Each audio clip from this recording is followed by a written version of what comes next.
Bien, vamos a saludar con nuestro segundo invitado. Le damos la cordial bienvenida al doctor Miguel Calahorrano, ex ministro de Energía. Vamos a hablar de todo lo que está pasando en el tema eléctrico. ¿Cómo le va, doctor? Gracias por acompañarnos. Estoy esta mañana junto a la doctora Mónica Luzárraga. Bienvenido. Buenos días, doctor Miguel. Buenos días, Jaimito. Buenos días, doctora Mónica. Y un respetuoso saludo a su audiencia.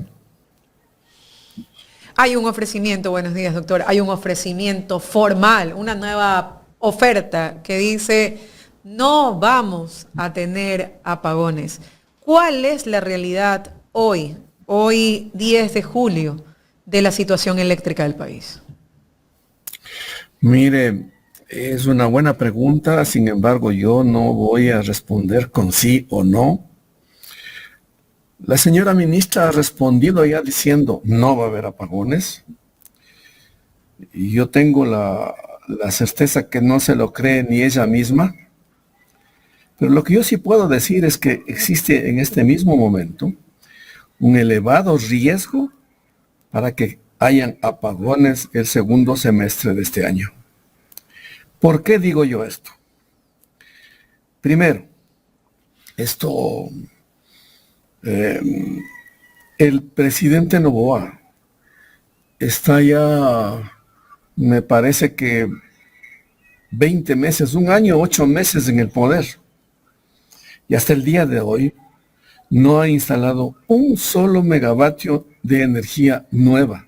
Ni uno solo. Ni uno solo. En particular, termoeléctrica. Ellos dicen que han terminado, así dice el doctor Calero, desde hace 14 años. Yo tengo la impresión de que el doctor Calero ni siquiera lee los informes de la CELEC, que dicen que en el año 2017 el proyecto Toachi Pilatón estaba terminado en un 90%. Él dice que eso estuvo abandonado 14 años y que ellos han sido los que han venido a salvar a Toachi Pilatón y le han salvado a Toachi Pilatón supuestamente, ¿no? Y ya podemos hablar más detenidamente de eso, porque inclusive hasta en eso han sido unos inútiles. Pero bueno, lo que pasa es que ellos tratan de cruzar el lío con el otro lío que hay de Progen para hacer que se siembre la oscuridad en lo de Progen, ¿no? Pero bueno, volvamos a la pregunta. Sostengo que no va a haber, hay un alto riesgo de apagones porque no se ha instalado un solo megavatio nuevo de energía termoeléctrica, ni uno solo. La señora ministra ofreció el año pasado que hasta el mes de noviembre me parece que iban a instalar 420 megavatios nuevos, y al mismo tiempo dijo, yo recuerdo haber discutido esto con Jaimito, porque dijo que ella va a instalar más energía termoeléctrica que lo que hizo el presidente Rafael Correa en sus 10 años de presidente, pues. Yo creo que ya no conocía que el presidente Rafael Correa instaló, en términos termoeléctricos, casi 900 megavatios de energía nueva termoeléctrica, solo termoeléctrica, no estamos hablando de hidroeléctrica. Pero ella dijo que sí, que en noviembre iban a haber esa nueva energía, cosa que hasta el día de hoy no ha sucedido. Ahora, yo entiendo que estaba tomando en cuenta estos dos proyectos, el uno de Progen y el otro de esta empresa Austral, que han resultado ser absolutamente fallidos, ¿no?, hasta el momento, y que yo no veo posibilidad de que esos proyectos ingresen como deberían ingresar ya para impedir que no haya que haya apagones. No veo yo la posibilidad, ¿ya? Yo tengo siempre un debate, inclusive con algunos amigos que yo tengo en CELEC, porque ellos me insisten y me dicen, ya llegará la sequía en septiembre y tendremos apagones. Entonces yo les digo que ese es un señalamiento falso, porque en los 2 últimos años la sequía no es que llegue en septiembre, la sequía llega en agosto. Y como llega en agosto, como ha llegado en agosto y ha pasado así los 2 últimos años, comienzan a comerse la reserva energética que está guardada en los embalses. Entonces se consumen en agosto, se consumen en septiembre y en septiembre ya llegan los apagones. No es que la sequía llegó en septiembre, llegó en agosto. Lo que pasa es que se consumieron la reserva energética por efecto de la sequía que vino desde agosto y luego ya en septiembre tenemos apagones, que es lo que ha pasado en los últimos años, aunque el último año ha sido un año especial, porque hubo 2 series de apagones, cosa inédita en la historia del sector eléctrico de este país, porque hubo apagones en abril y luego hubo apagones en septiembre, octubre, diciembre. Eso nunca ha sucedido en el sector eléctrico. Y todo eso en el mandato de 1 año, 8 meses del presidente Noboa, quien ha demostrado ser absolutamente inútil para resolver el problema del suministro de energía del país. Entonces, no hay energía nueva, ¿ya? Primer punto. Segundo, cero, no hay nada. Segundo punto, los mantenimientos, verá, doctora, este año ha sido un año, yo diría que hasta terriblemente prolífico en cuanto a pluviosidad. Comenzó a llover desde diciembre del año pasado y hasta el día de hoy no han terminado esas lluvias en la cuenca amazónica. Siguen siendo sumamente altas. Son tan altas que alguna vez ¿cómo es? El Jaimito me entrevistó a mí y me dijo, oiga, andan diciendo pues que va a haber, me parece que fue esto en el mes de marzo, andan diciendo que en abril va a haber apagones. Pero ¿qué pasaba? Comenzó a llover tanto desde diciembre pasado que prácticamente a fines de enero todas las reservas, todos los embalses estaban llenos. ¿Ya? Y llegaron a su límite máximo, de tal manera que desde febrero, marzo, abril, mayo, junio, hasta el día de hoy, las reservas energéticas están en su mayor nivel. O sea, existe toda la reserva energética en los embalses, principalmente, vamos a decir, Masar, que es el más importante, porque gobierna toda la cascada del Paute. Y luego está Daule Peripa, que también está lleno. Luego tenemos también Pisayambo, que es un poco más pequeñito, pero que bueno, también importa, ¿no es cierto? Entonces todas las reservas, y Amalusa, que también es un poco más pequeño que Masar, pero también importa, pero todas las reservas energéticas están en su máximo nivel. Entonces, ¿qué es lo que se hace? ¿Qué es lo que se debió haber hecho en este primer semestre en cuanto, por tanto, que había una altísima pluviosidad?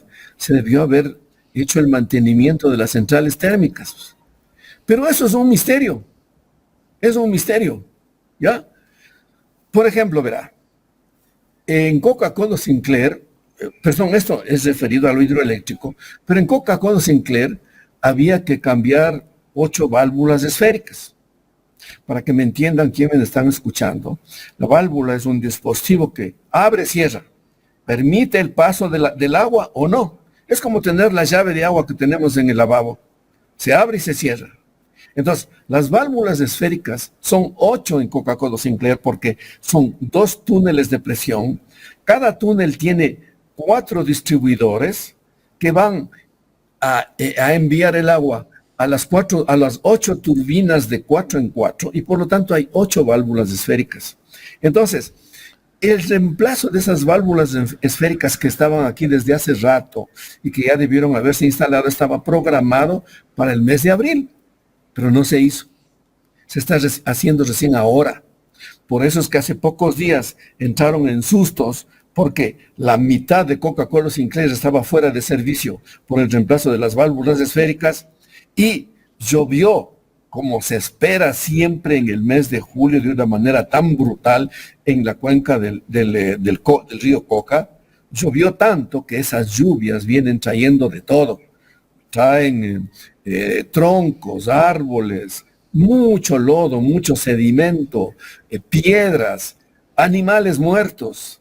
Y entonces como en esa cuenca llueve tanto, viene tanto de esto en una de estas crecidas enormes que tiene, que la central se ve obligada a parar porque ingresa, que todo ese Sedimento. material trataría de ingresar, ¿no? O sea, se saca, a veces inclusive, bueno, en mi experiencia esto pasa en todas las centrales hidroeléctricas del mundo, no solamente aquí.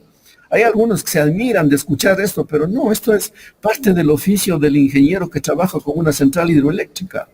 Y entonces tienen que parar. De estos paros en Coca-Cola Sinclair existen decenas. Puede existir una veintena, una treintena en un año.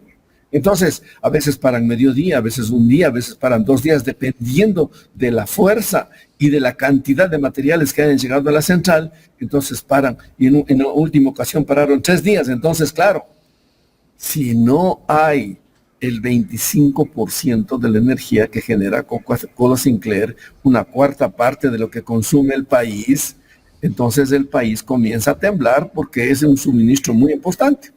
Pero eso no se hizo en el mes de abril y recién se está haciendo ahora. Pero es que en abril habían otras prioridades, pues en abril estaban en plena campaña, entonces todos los ministros y todo el gobierno estaba en modo campaña, olvidándose que si muy probablemente les tocaba continuar, tenían que haber tomado las previsiones, no solamente de incorporar nuevos megavatios, sino también de hacer la planificación de los mantenimientos necesarios para precisamente evitar que el estiaje nuevamente cause apagones. Yo creo que hay eso, pero también hay bastante de ese espíritu neoliberal que desprecia a la empresa pública y que por lo tanto se dedica a torpedear la operación de la empresa pública y ese torpedeo se suscita mediante una cuestión muy simple. No le entregan fondos, pues nomás. No le entregan fondos para que haga mantenimiento. ¿Ya? Entonces no se hace el mantenimiento que hay que hacer. Y claro, después dicen, no, es que lo público no sirve, ¿no? Claro, tenemos a un presidente que es un neoliberal que busca destruir lo público, y entonces está también esa intención perversa detrás de este asunto, ¿no? El presidente y todos los que le acompañan, ¿no? Vea, sigamos con el asunto. Por ejemplo, verá, han resuelto ya la reparación de la central de Esmeraldas. Supuestamente tenían 75 días para hacer eso. No nos informan de eso. Han resuelto ya la reparación de la central trinitaria, que es la Trinitaria y Esmeralda son dos centrales térmicas de vapor muy parecidas, porque son de vapor, ¿no es cierto? Y entonces ambas son de 125 megavatios, aunque la Trinitaria puede dar hasta 133, pero estas dos centrales térmicas son claves. Y esto debía hacerse el mantenimiento. ¿Han hecho el mantenimiento? Yo tengo la leve sospecha de que no, porque he conversado con algunos de mis amigos de la SELEC, cuyos nombres no voy a decir, que me cuentan de los verdaderos viacrucis que tienen para recibir fondos para realizar sus mantenimientos. Vea, aquí hay una central que cuando yo ingresé a INESEL en el año de 1975 ya estaba operando. Y es increíble, para mí siempre esta central se llama Gonzalo Ceballos, está en Guayaquil, es una central antigua, pero hay un equipo de trabajo que para mí me resulta admirable, de ingenieros y de técnicos, y esta central tiene dos centrales de 70 megavatios, o sea, en total son 140 megavatios. Esta central térmica es la que más produce en el país, energía térmica, pero 70 de ellos estaban fuera de servicio y debieron haber reparado.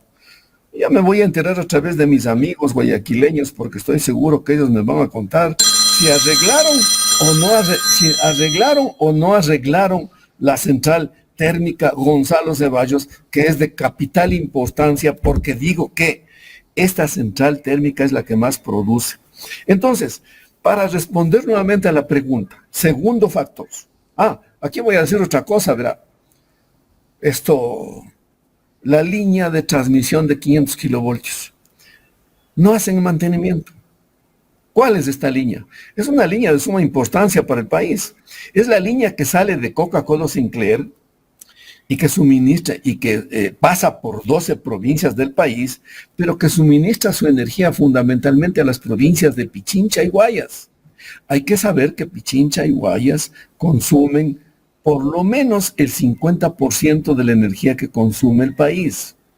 Entonces esta línea es crucial. Ahora, en esta línea ni siquiera tienen, creo que son 600,000 o 700,000 dólares para entregar, para que se pague por el uso de los drones para realizar la detección de los problemas que tiene la línea. Una línea como cualquier otra en el mundo, cuando llueve, hay una erosión por efecto del agua, hay erosión por efecto del viento. Muchas veces las patas de las torres de las líneas quedan en el aire. Entonces, esto es lo que hace esta empresa, que revisa estos problemas y luego le entrega el dato a la SELEC, y la SELEC dispone el mantenimiento. Pues bien, si no se le paga a esta empresa, eso significa que no se hace el mantenimiento de la línea de 500 kilovoltios y cualquier cosa le puede pasar a la línea de 500 kilovoltios.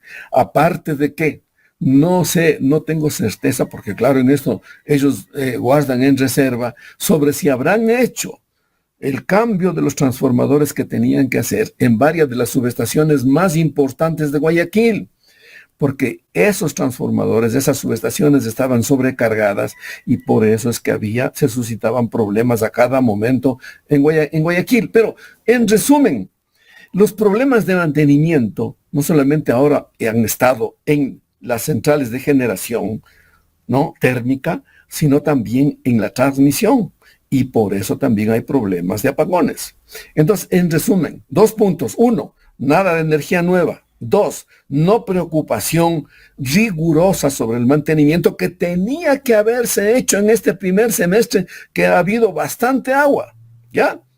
Y entonces vamos a ingresar al segundo semestre del año con estas 2 circunstancias muy graves, ¿no? Que son muy graves. Por eso es lo que yo creo que hay un alto riesgo de tener apagones en la segunda fase. Ahora vamos a comenzar a ver, porque de acuerdo con lo que sucedió en los últimos años, en agosto, que ya está muy cerca, estamos a unas 2-3 semanas, vamos a comenzar a ver, porque si es que comienza a llegar, así como ha llegado un invierno sumamente fuerte y pluvioso, así también puede llegar un verano sumamente seco.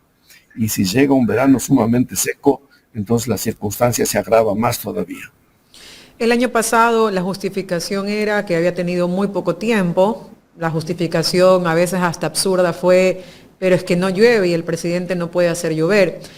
En estos prácticamente 20 meses de gobierno, se pudo haber hecho lo necesario para garantizar la incorporación de más megavatios, el mantenimiento de las plantas y sobre todo aprovechar lo que usted ha indicado, estas fuertes lluvias que han permitido quizás una holgura en cuanto al tema de los embalses. Se pudo haber hecho ya, porque la otra oferta, doctor, es, bueno, pues siempre habrá cómo alquilar barcazas. O la otra oferta es, siempre habrá cómo pedirle energía a Colombia.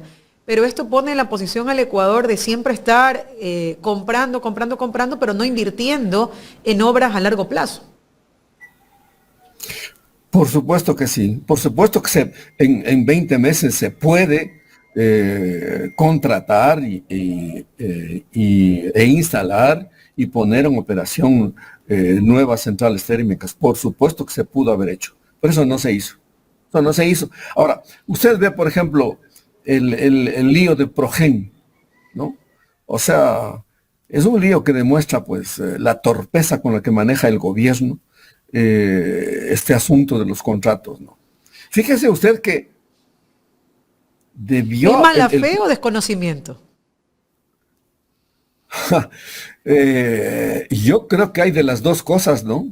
Porque el doctor Calero, quien ve por encima del hombro a todos quienes criticamos al gobierno y nos dice que somos pseudo expertos y que él se considera pues el gran experto, por lo tanto, el doctor Calero es el que se va pues creo que en el mes de marzo del año pasado a hacer una revisión de Progen.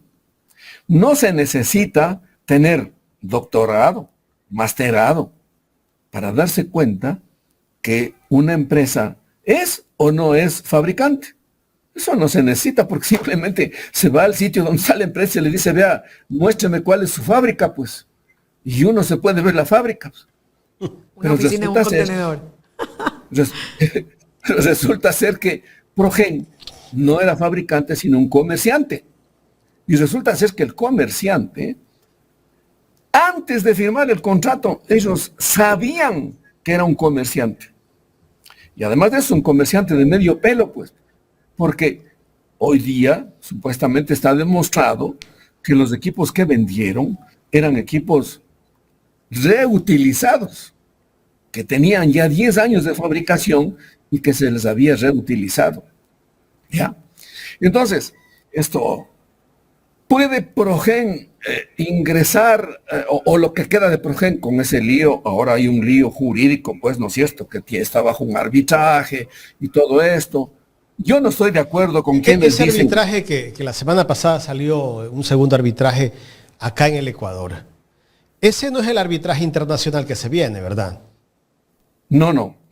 Este arbitraje es ¿De de dónde la inventaron Cámara, ese arbitraje? ¿De las cámaras? está escrito supuestamente en el contrato de la Cámara de Comercio Ecuatoriano Norteamericana.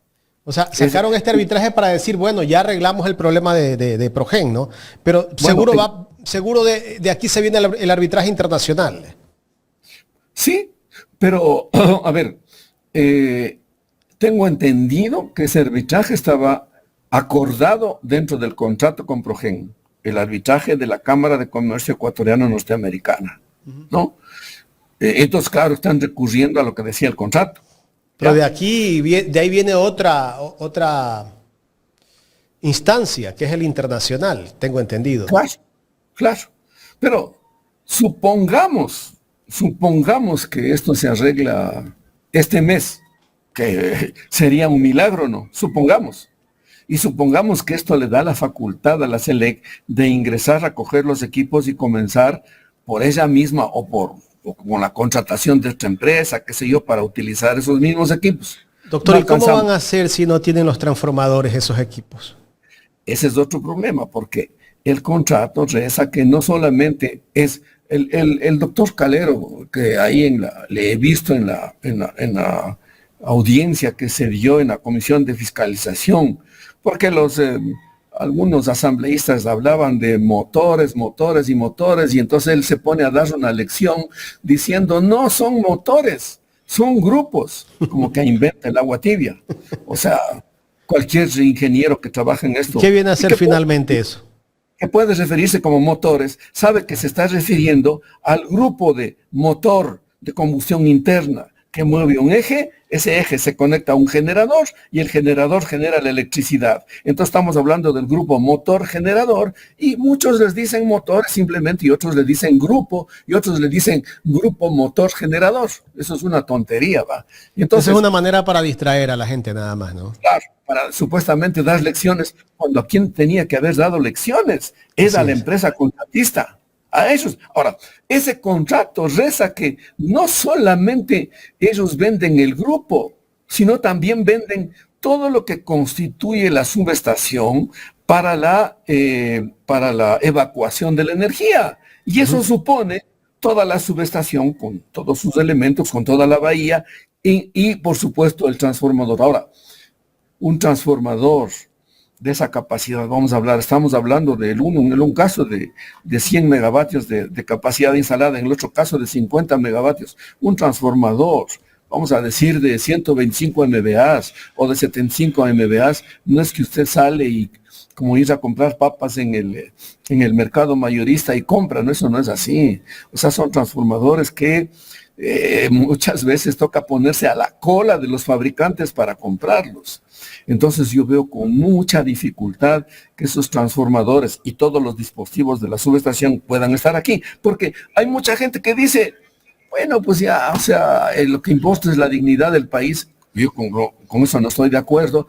No importa la dignidad del país. Y bueno, dice, un apagón más, un apagón menos, que es como una mancha más al tigre, no importa. Yo no creo en eso. Doctor, No creo. Progen ha tenido buenos padrinos, ha tenido Progen, ¿no? Porque tiene un tercer contrato. ¿Usted sí sabía eso? No, eso no es En Loja. Mire, Eso no es sabido. y también le han adelantado 14 millones. 20 millones. Póngale en pantalla esa imagen. Mira. El periodista Fausto Yepes de Teleamazonas publica, Progen lo volvió a hacer. Aparece un tercer contrato incumplido por parte de la firma estadounidense, firmado por 20 millones de dólares. La eléctrica regional de Loja le adelantó 14 millones, 5 meses de retraso y nada. Aquí está el contrato.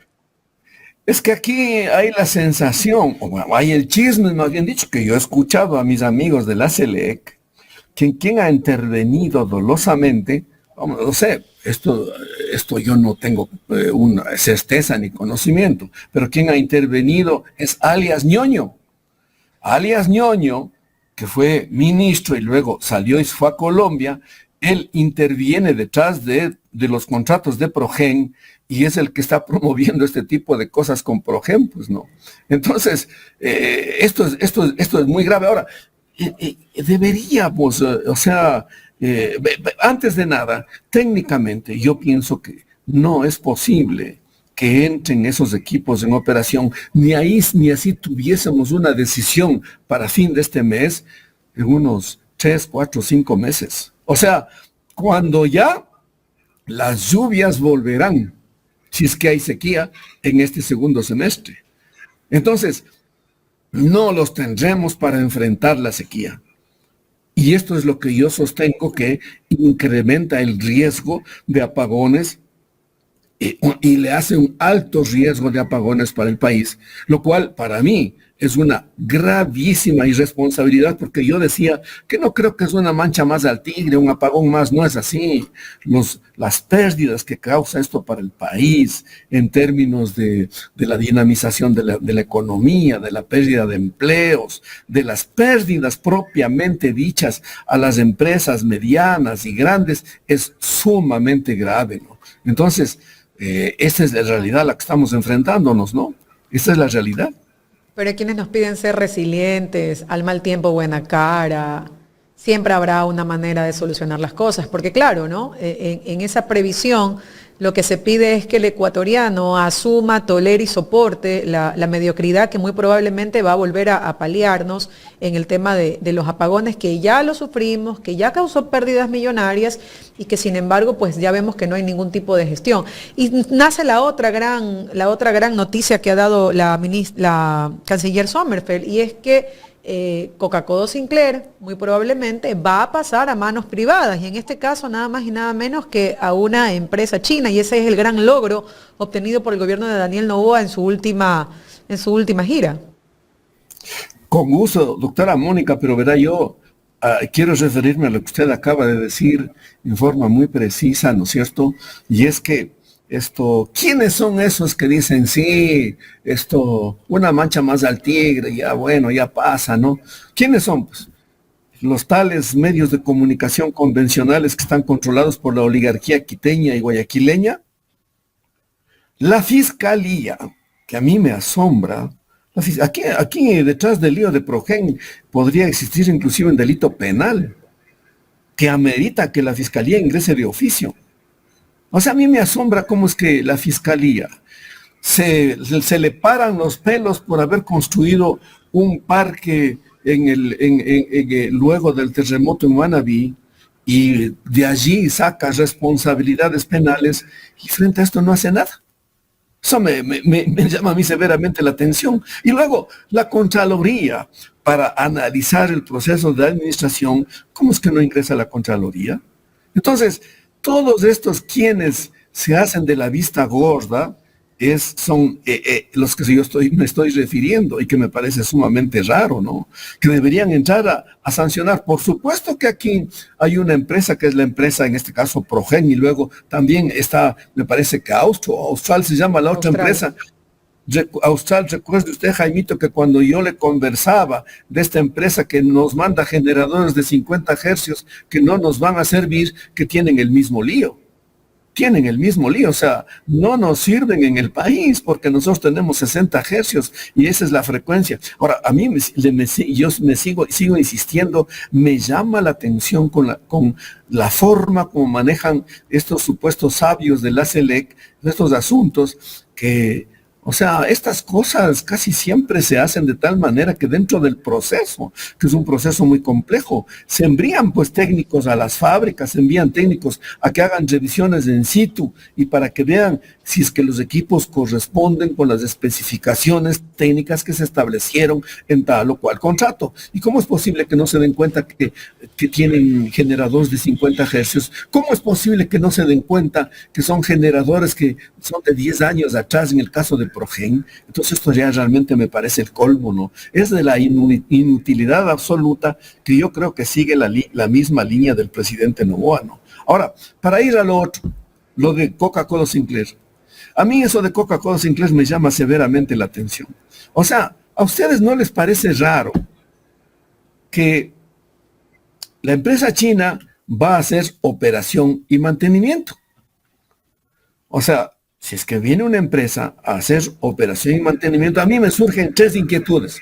Primera, durante 9 años, ya más de 9 años, han sido los ingenieros y los técnicos de la SELEC los que han hecho operación y mantenimiento de Coca-Cola Sinclair. En esos 9 años, yo puedo afirmar categóricamente que la central ha producido hasta el momento 61.500 gigavatios hora, que significan para mí, ahora ya estamos familiarizados con esto, yo multiplico por 4 centavos de dólar el kilovatio hora, que a mí me parece que es el precio de reposición. Yo no le pongo 1.3, qué sé yo, o 1, que es lo que dicen que hay que poner y valorizar. Yo le pongo un valor de 4 centavos de dólar el kilovatio hora, y Coca-Cola Sinclair ha producido ya más de 2.400 millones de dólares. ¿Ya? Yo no le voy a poner 60 centavos o más como nos cobran los colombianos, no. Pero si le pongo solamente 4, a mí me da que Coca-Cola Sinclair ha producido 2.400 millones de dólares, más los MDLs que Coca-Cola Sinclair ya se pagó. Pero a donde yo voy es a que durante 9 años, y con 2 elementos muy adversos que son, 1, las fisuras, 2, la erosión regresiva, la central ha operado y ha entregado esa energía al país. ¿Ya? Ahora bien, entonces, ahora dicen que le entregan operación y mantenimiento a la empresa china. Yo creo que eso no es necesario. Pero el segundo punto es, ¿a usted no le parece raro que si usted contrata a una empresa para que le haga operación y mantenimiento, esta empresa sea la que le pague a usted? O sea, cuando debería ser al revés. Es que no está claro nada. Nada, pues. O sea, ¿quién habla? O sea, que la empresa entra a perder, ¿o qué? Sí, pues. O sea, que la empresa viene y me paga a mí porque me va a dar haciendo operación y mantenimiento y viene y me paga a mí. Entonces, ¿a cambio de qué es eso? Pues eso es lo que está oscuro y claro. Ahí tenemos una canciller que no sabe ni siquiera de diplomacia, peor aún de energía eléctrica. Pues. O sea, ella no sabe lo que ese día salió a anunciar. O sea, anunció que van a entregar la central hidroeléctrica Coca-Cola Sinclair, pero ¿bajo qué condiciones? No la sabe. Jamás, no nos dicen.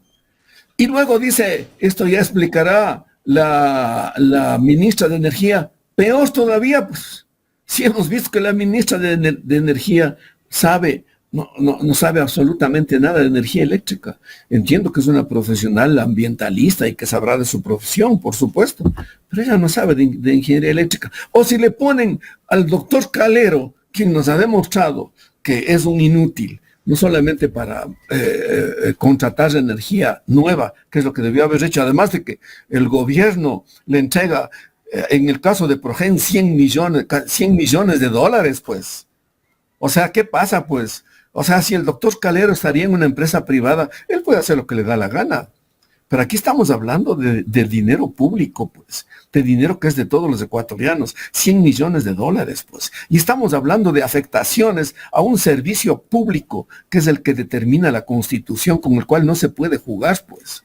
Entonces, claro, cualquiera que nos venga a dar explicaciones, en este caso de Coca-Cola Sinclair, no será realmente lo que significa, pero claro, como siempre, mantienen supuestamente en secreto. ¿Dónde está la información del tal acuerdo para que vengan a operar y mantener Coca-Cola Sinclair?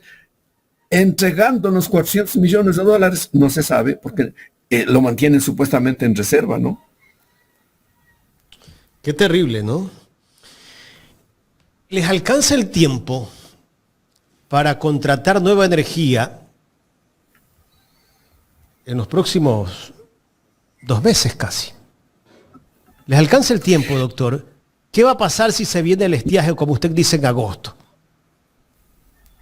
Claro, si es que viene el estiaje en agosto.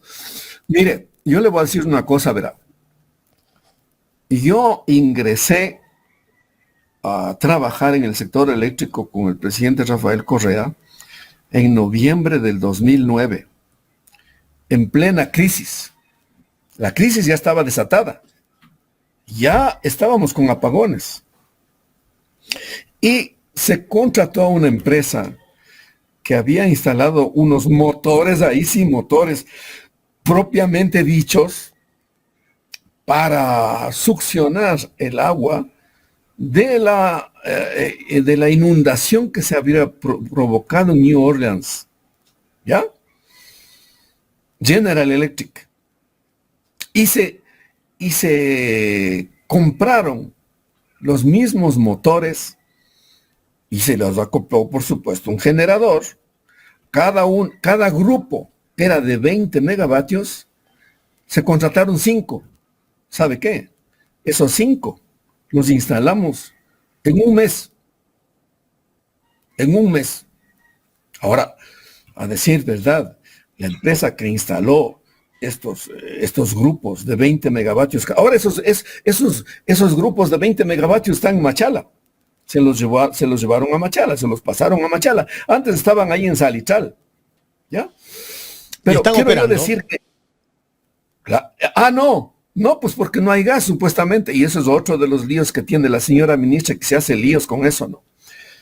Son grupos duales, o sea que igual pueden trabajar con diésel y de hecho al comienzo trabajaron con diésel o con gas. Y entonces esa es la doble opción que tenían, ¿no? Pero claro, a decir verdad, la empresa que instaló esto venía con una experiencia muy importante de haber instalado esto de una manera urgente en New Orleans para quitarle a la ciudad del agua, ¿no? Y entonces, y yo que les vi trabajar personalmente, tenían una pericia, aunque hubo una empresa guayaquileña la que hizo todas las obras fundamentales de ingeniería civil, en fin, pero claro, ellos vinieron y luego ya con las obras civiles hechas, pues cogieron e instalaron y pusimos a trabajar. El 25 de diciembre del 2009 ingresaron 100 megavatios en Salichal por concepto de... O sea, a su pregunta, ¿es posible? Le estoy diciendo un caso en el que sí es posible, ¿ya? Pero teniendo los generadores acá. Los trajeron inmediatamente. Más bien lo que más demora son las obras de ingeniería civil. Pero mientras se mandan especificaciones, ya le mandan especificaciones, diseños de construcción de las obras de ingeniería civil, porque hay que hacer cimentaciones, hay que hacer canales, ¿no es cierto? Para los cables, en fin. Entonces, si le mandan eso, como efectivamente le mandan, la empresa de ingeniería civil se pone a hacer eso y mientras está haciendo, se transportan, llegan y entran y se instalan, ¿no?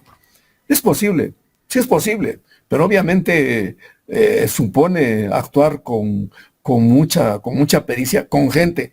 Ahora, en ese momento había gente, hay mucha gente, y yo tengo que lamentar aquí, siempre tengo que lamentar la pérdida de Inesel, porque en Inesel no había este espíritu, y Inesel no dependía de los gobiernos, ¿verdad, Jaimito?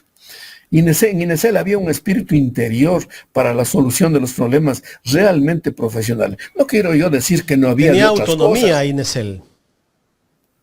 Hasta cuando estuvo el doctor Osvaldo Hurtado, quien comenzó a acabar con la autonomía de Inesel. ¿Por qué? Porque Inesel recibía las regalías del petróleo por decisión del presidente Guillermo Rodríguez Lara. Y vino el doctor Hurtado y con 2 decretos se comenzó a comer las regalías que recibía Inesel.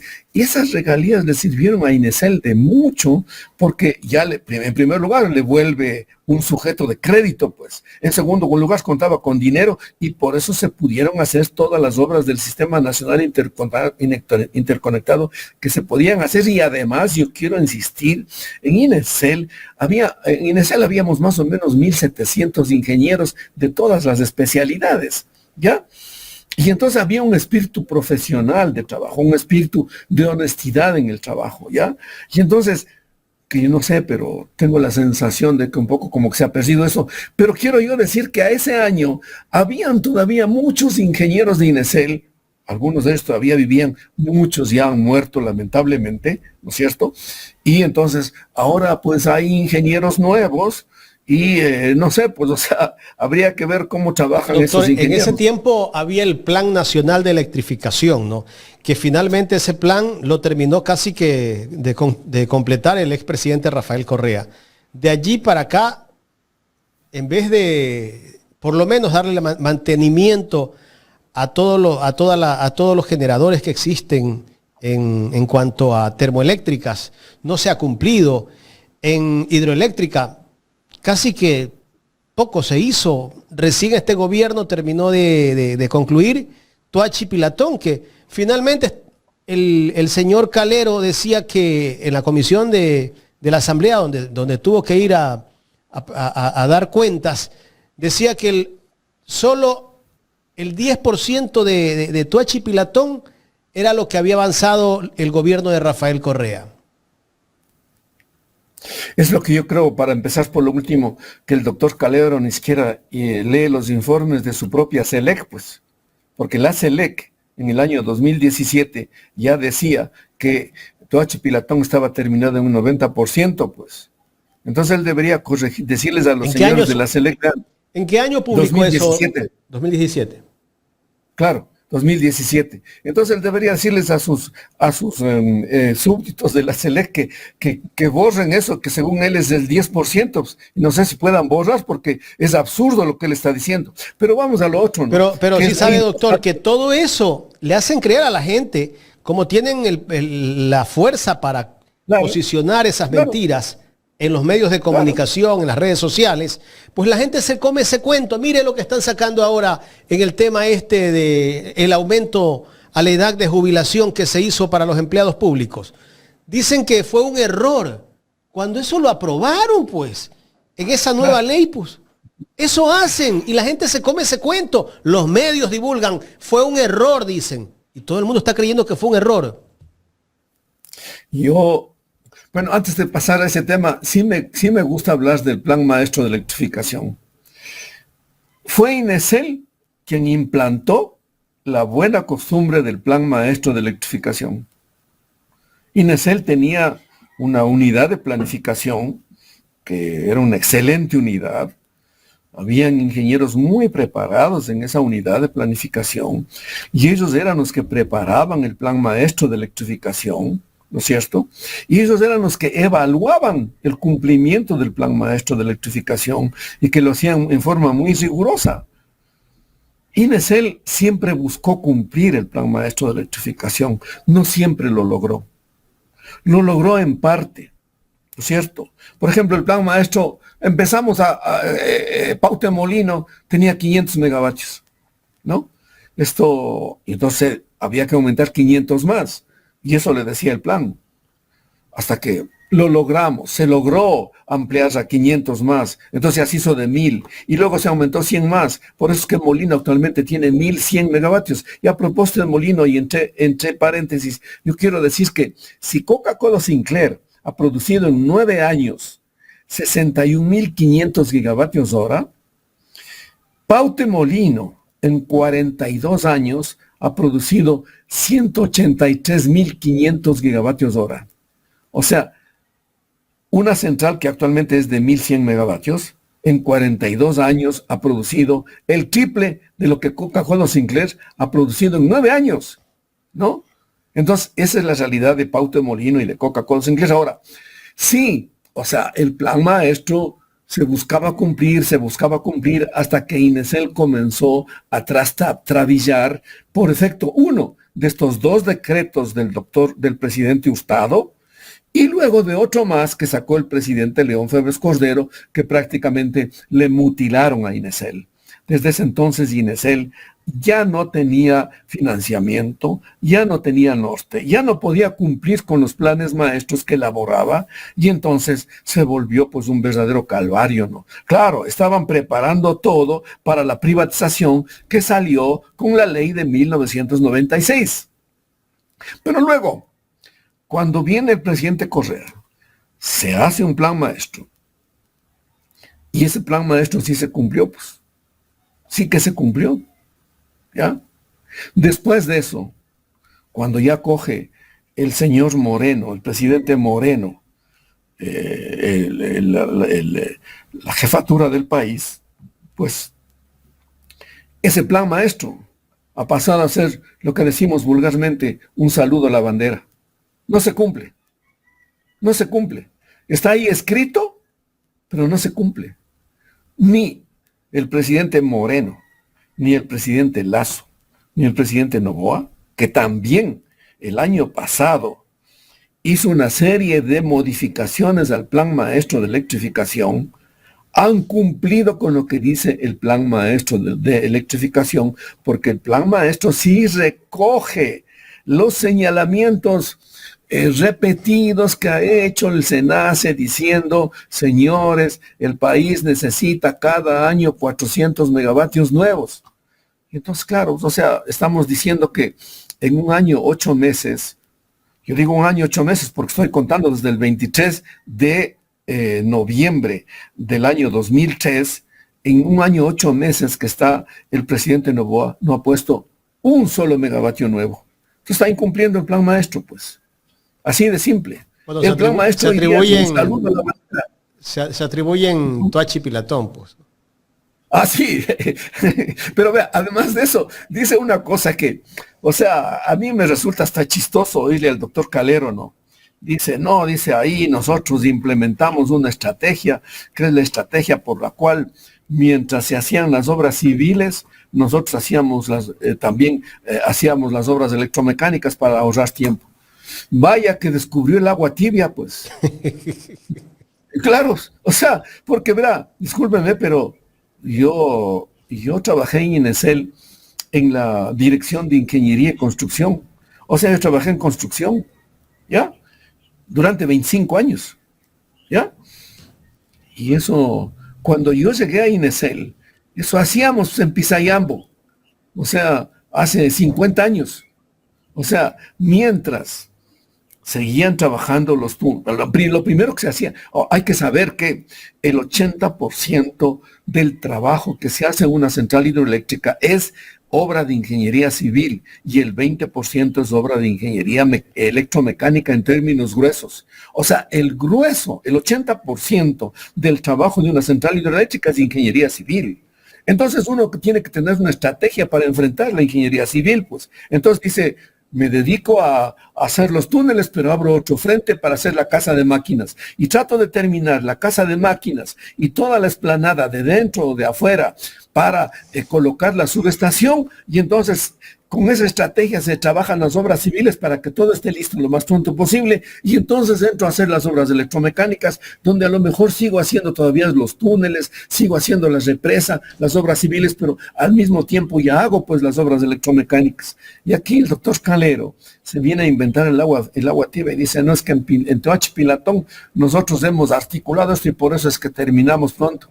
Si eso es una cosa tan antigua, como antiguas son desde hace un siglo las centrales hidroeléctricas. Pero él viene recién a descubrir eso. Doctor, otro tema que se atribuyen es lo que han contratado con Progen, pues que nunca se conectó pues esa energía. Eso también suman, ellos cuentan todos esos megavatios, que es lo que ellos han hecho en cuanto al tema de conectar energía al país. Oiga, otra inquietud que tengo respecto ahora que toco el tema de Progen. ¿Quién firma los contratos con Progen? El que estaba de gerente en ese entonces era el señor Calero, pero Calero no firma. ¿Por qué no firma Calero siendo gerente de Selec? Yo no he visto el contrato, pero lo que he entendido es que él salió para el momento en que había que firmar el contrato y le hizo firmar el contrato a otro. No. O sea, que él está como Poncio Pilato, se lavó las manos. Claro, levántese las manos. Exactamente, así es. Yo vi esta audiencia que afortunadamente se transmitió, me parece, yo le vi por YouTube, la audiencia en la asamblea. Entonces, claro, él trata de descargar su responsabilidad y dice, no, dice aquí hay que ver qué es lo que dice el administrador del contrato, pues. O sea, cada contrato. A quien le toca firmar es al gerente de Selec, eso, ¿no? Por supuesto, porque es el representante legal de la institución que está comprando y que está pagando, pues. Pero ese contrato, como cualquier otro, tiene su administrador del contrato.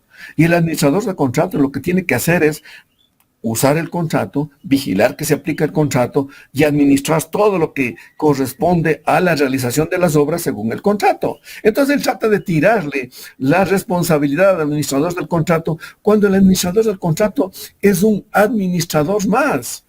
Quien dirige la institución es el gerente de la Selec y además de eso, por encima del gerente de la Selec está el directorio de la Selec, y en el directorio de la Selec está el ministerio, pues.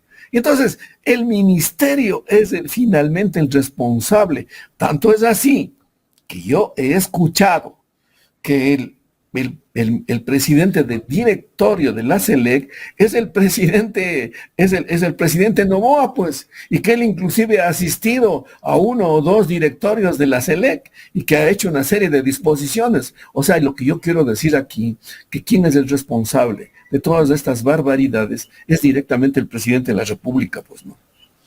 Doctor, ¿y alias Ñoño qué tiene que ver ahí?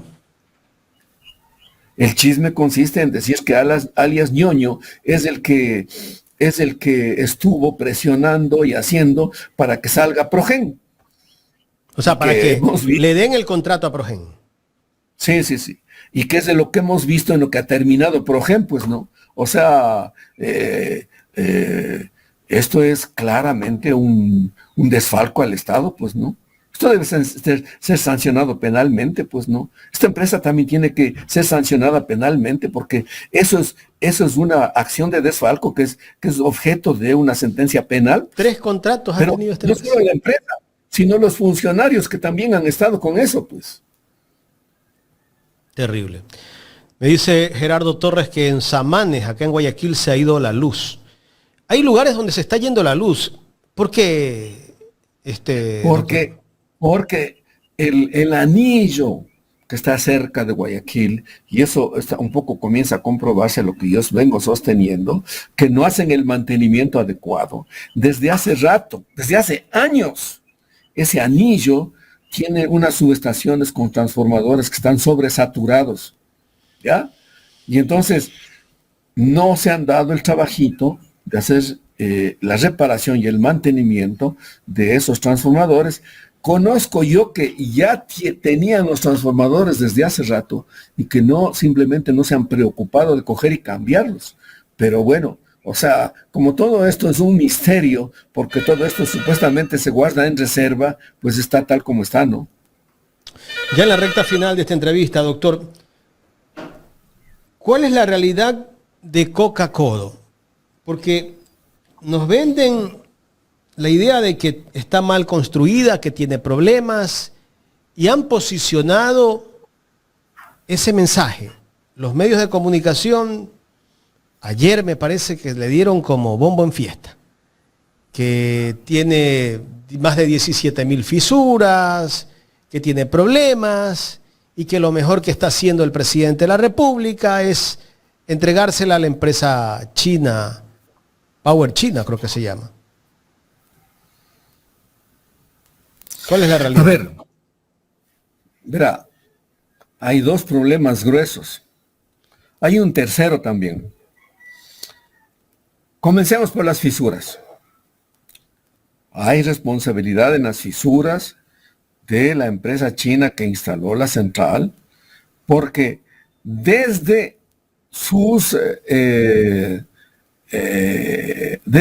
fábricas en China, los distribuidores ya tenían fisuras. Las personas que fueron allá, a China, estoy hablando de fines del 2013, las personas que fueron allá a China y revisaron los distribuidores. El distribuidor es una parte de la central que une la tubería de presión que baja de la represa con las turbinas. Como son 8 turbinas, me parece que sale como 187 megavatios por cada turbina, más o menos, ¿no? Como son 8 turbinas, son 8 distribuidores que se distribuyen de 4 en 4 porque son 2 tuberías de presión. ¿Ya? Entonces, esas tuberías esos distribuidores que son de metal, tienen, se los dice vulgarmente caracoles, por la forma que tienen, que es una forma curvada, ¿no? Se los dice caracoles. Entonces, eso tiene que hacerse un trabajo de soldadura especial. Estos distribuidores que se hicieron allá en China, ya tenían, en China se constató que ya tenían fisuras. Lo grave es que se permitió que vengan acá con esas fisuras, porque cuando se hace la visita en fábrica, se dice, esto no me convence y esto me mandan bien o no me mandan, porque lo mejor para reparar un equipo es en fábrica mismo, pues elemental, ¿no? ¿Ya? Pero eso no se hizo. Y vinieron unos distribuidores acá. Y acá siguieron llegando más distribuidores y siguieron soldando acá con el mismo método que provocaba las fisuras. Más grave que eso, una vez colocados los distribuidores, se dio la disposición absurda, a sabiendas de que tenían fisuras, se dio la disposición de colocar el hormigón ciclopio para que queden definitivamente allí los distribuidores. Y entonces quedaron con las fisuras. ¿Quién es responsable de esto? Sinohidro, pues. Pero ¿quiénes también son responsables? Los que permitieron todo esto, pues.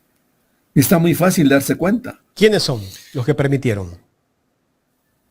Para empezar, los ministros de electricidad de esa época, quienes curiosamente no son señalados en el informe que hizo el señor Villavicencio, en su momento jefe de la Comisión de Fiscalización. Como tampoco, porque el señor Villavicencio sostenía que Coca-Cola Sinclair es una chatarra.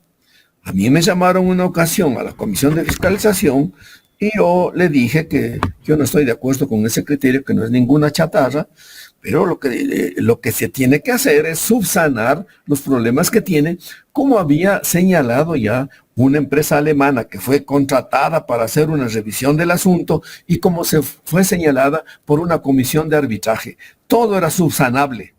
Es subsanable, todo. ¿Ya? Pero eso no se ha hecho.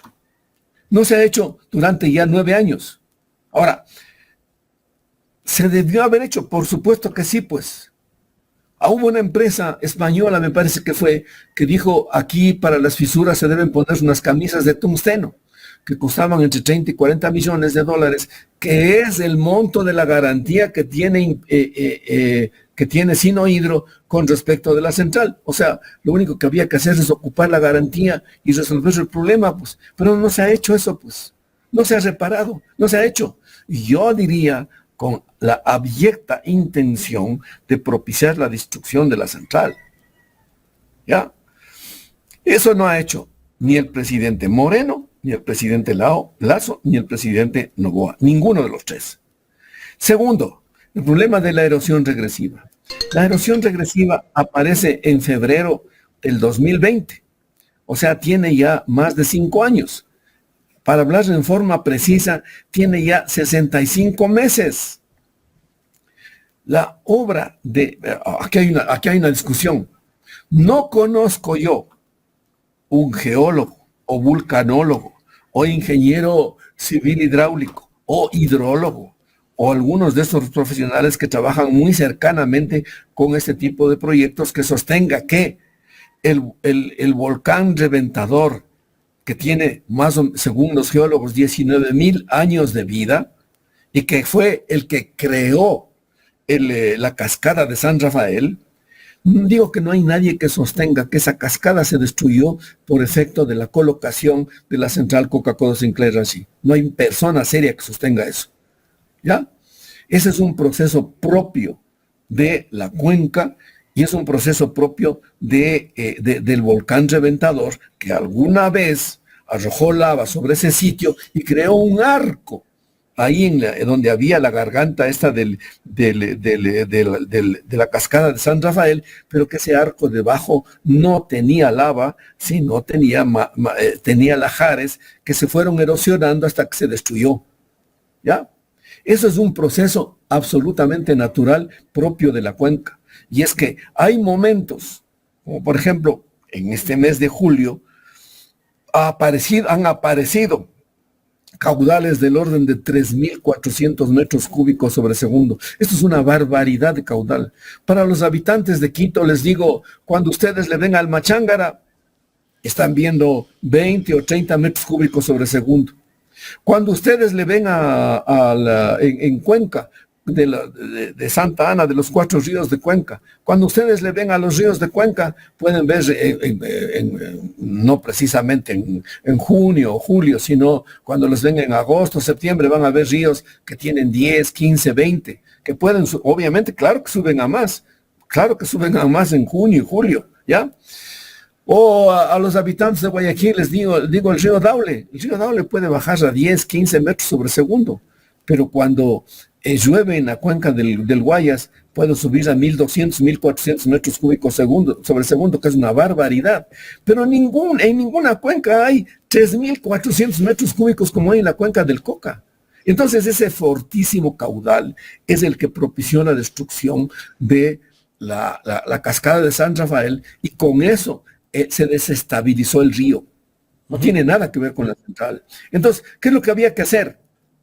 Yo conozco ingenieros ecuatorianos muy prestigiosos que le han hecho propuestas a la SELEC para resolver el problema en el sitio en que indicaban los ingenieros norteamericanos, que es en el sitio que queda justo en el ingreso del río Malo al río Coca. Ahí existe un lecho de roca sobre el cual se debió haber instalado una infraestructura de ingeniería civil que permitía manejar los caudales e impedir el crecimiento de la erosión regresiva. Eso no se hizo. No se hizo. ¿Y por qué no se lo hizo? Porque yo sostengo, detrás de eso está la proterva intención de promover la destrucción de la central. Se pudo haber hecho de los 65 meses tan solo en 24 meses. Se pudo haber diseñado, construido, y la central se habría ya dotado de una obra de defensa que impediría lo que está sucediendo con la erosión regresiva. ¿Ya? Entonces, esto se ha hecho en otras centrales, como por ejemplo se hizo en la central de Agoyán. La central de Agoyán también había erosión regresiva. Y todo INESEL se movilizó, los ingenieros vulcanólogos, geólogos, hidrólogos, hidráulicos, todos se movilizaron y hicieron unos diseños. Pero afortunadamente llegó un momento en tal en que se paró la erosión, ya no continuó más y ya no fue necesario construir las obras de defensa. Pero aquí sí es necesario construir las obras de defensa en el Coca-Cola Sinclair. Entonces, eso no se ha hecho, ¿ya? Entonces, lo que yo quiero decir con todo esto es que todo lo que se podía haber hecho por lograr un buen mantenimiento y una operación adecuada de la central, se ha hecho por parte de ingenieros y técnicos ecuatorianos. Todo lo que se podía haber hecho en cuanto a resolver los problemas de fisuras y los problemas relativos a la erosión regresiva no se ha hecho por decisión política, ¿ya? Y entonces, esto es lo grave en el asunto. Entonces ahora supuestamente quiere aparecer como que quiere resolver el lío de Coca-Cola Sinclair con algo que a mi juicio es sumamente raro, porque yo no encuentro razón para decir, sí, yo te doy haciendo operación y mantenimiento, yo te pago 400 millones. Ahí a mí me nace que existe el protervo interés de privatizar Coca-Cola Sinclair, lo cual sería muy grave para el país. Doctor, finalmente, Contraloría presentó un informe de lo que pasa en el sector eléctrico. Quiero compartir una imagen del portal Primicias que publica el día de ayer, me parece. Jorge, si la tenemos a la mano, por favor, la ponemos en pantalla. Aquí está. Jueves 10 de julio del 2025, de hoy. El informe de Contraloría desnuda causas de crisis eléctrica en Ecuador que ha derivado en cortes de luz masivos. La Contraloría pide al Ministerio de Energía revisar objetivos e indicadores tras determinar que la falta de gestión en los últimos 4 años repercutió en el abastecimiento de energía eléctrica en el Ecuador. El análisis del organismo de control se centró en el periodo comprendido entre el 1 de enero del 2019 y el 31 de diciembre del 2023 y detalla 4 componentes examinados, precisó el organismo este lunes 9 de septiembre del 2024 al revelar las conclusiones. El primero guarda relación con la infraestructura existente del parque generador de electricidad y su aporte al sistema nacional interconectado. En este caso, la auditoría reveló que el Plan Maestro 2018-2027 no incluyó información actualizada y consistente sobre la situación energética del país. El informe también detalla que desde el 2019, 6 centrales térmicas estaban fuera de servicio: Termoguayas, Victoria 2, Loreto, Aníbal Santos, Yigua, y 4 más no producían energía desde el 2018, Isimanchi, Luluncoto, Méndez y Río Chimbo. A esto se sumó la falta de mantenimientos de las centrales térmicas Miraflores, Manabí, que queda en Manabí, Jibino, Sucumbíos, Termogás, Machala, en la provincia del Oro, La Propicia, Esmeraldas, Aníbal Santos y Trinitaria, Guayas, lo que originó que el país deje de recibir 175 megavatios, repercutiendo en épocas de estiaje. Muy tarde parece este informe de Contraloría, doctor Calahorrano. Sí, pero más vale tarde que nunca, pues. O sea, a mí me parece muy bien.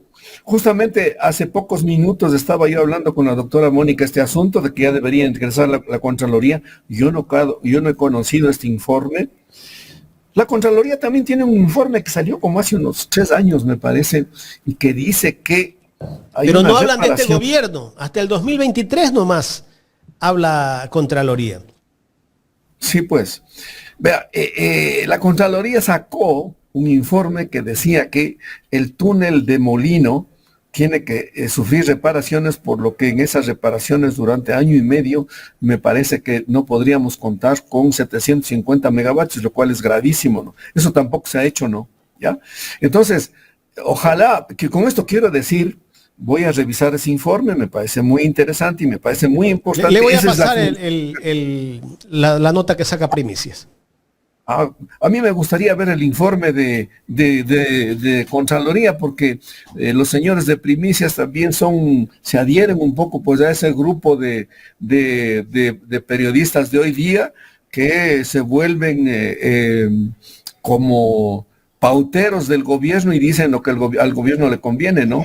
A mí me gustaría, yo voy a ver el informe de Contraloría, seguramente se lo puede obtener y estudiarlo, ¿no? Pero me parece muy bien que la Contraloría lo haga y debería ser sistemática y periódicamente para decir las cosas que se tienen que decir e impedir que pasen como que si no hacen nada, ¿no? Son barbaridades las que nosotros estamos observando en este tiempo, ¿no? Así es. Doctor, quiero agradecerle por el tiempo que nos ha brindado para conversar aquí en Ecuador en Directo. Interesante. Muchas gracias, Jaimito. Ha sido un gusto y un saludo a su audiencia. Un abrazo. Gracias al doctor Miguel Calahorrano, ex ministro de Energía, un experto en temas energéticos. El doctor Calahorrano tiene un PhD en temas de energía, ¿no? Eso es importante que la gente sepa, que no es cualquier persona que ha conversado con nosotros en esta mañana y que tuvo mucho que ver en todos los proyectos hidroeléctricos que se hizo durante el gobierno de la Revolución Ciudadana. Es una persona muy proba para hablar del tema eléctrico, de las crisis que hemos vivido durante estos últimos años y lo que no se ha hecho porque no lo han querido hacer.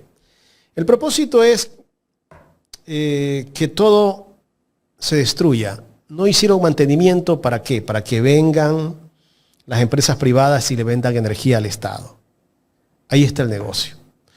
A todos los que están siempre hablando de que el Estado está muy obeso, no les gusta el Estado, pero sí les gusta hacer negocio. Les gusta entregar todo al sector privado. ¿Y quiénes son el sector privado? Muchos de los que hablan tanto del tema del Estado, que es muy obeso y todo. Algunos tienen intereses en esas empresas. Esa es la realidad que vive el país.